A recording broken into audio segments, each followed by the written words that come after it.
की वो ललनाएं जिन्होंने जौहर किया।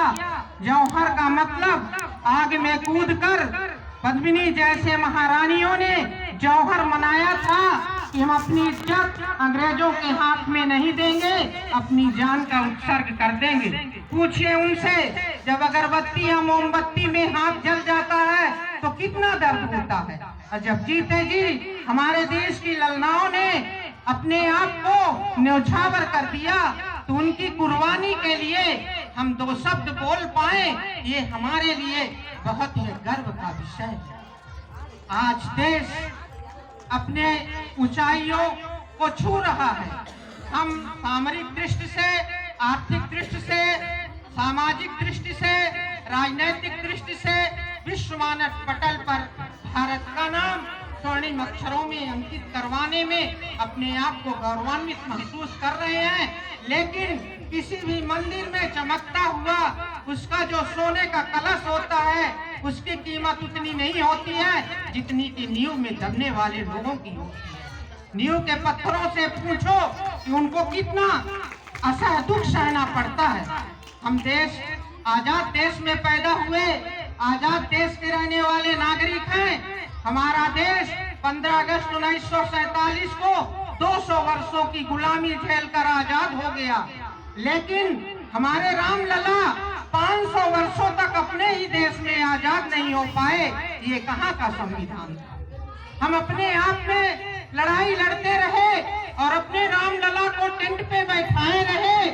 जो भगवान हमें प्राणवायु देते हैं, जो भगवान हमारे शरीर की संरचना करते हैं, अपने सांचे में ढाल के हमें जीवन देते हैं, हमें बोलने की ताकत देते हैं, उन्हीं भगवान को हम प्राणवायु दे रहे हैं।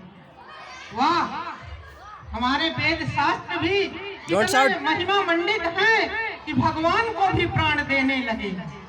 बड़े गर्व का विषय है।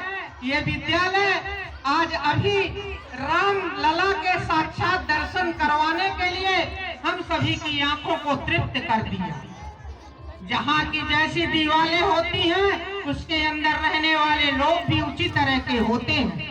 ये विद्यालय परिवार विश्वकर्मा जी कुशल शिल्पी के चलते और इस विद्यालय के सभी शिक्षक और शिक्षिकाओं के चलते अपने प्रगति के पथ पर अग्रसर होता चला जा रहा है। बात यह है कि जिनको बड़ा स्टेज मिल जाता है उनके बड़े नाम हो जाते हैं, और जिनको स्टेज नहीं मिलता है उनकी कीमत कोई आंक नहीं पाता है। लेकिन बात यह है कि हीरे की परख जौहरी करता है। इंसान क्या करेगा, इंसान के बूते में है ही क्या। वो अपनी करनी कथनी का गुणगान गाएगा और दूसरों की करनी कथनी को चित्रान्वेषण करेगा। यही तो हमारे समाज की देन है। आज महिलाएं अपनी बेहतरी की तलाश स्वयं कर रही हैं।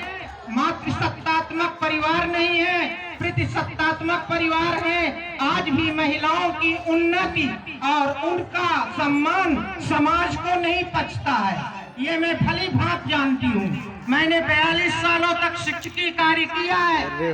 पुरुष समाज में बैठकर मैंने देखा है कि कदम से कदम मिलाकर आगे बढ़ करके मैंने मंजिल को हासिल कर लिया। तब कोई क्या करेगा। मैंने लोगों के हाथ से अपना अधिकार छीन लिया। ये अधिकार मेरा है, इस पर आप अधिकार जताना बंद कर दो। जब हम अपना अधिकार और कर्तव्य भली भांति समझने लगे तब लोगों की नजरों में आरडी मैडम बन गई। अगर हम अपेक्षी रहे आते, हम पीछे बैठे रहते, दबे कुचले रहते तो लोग हमारे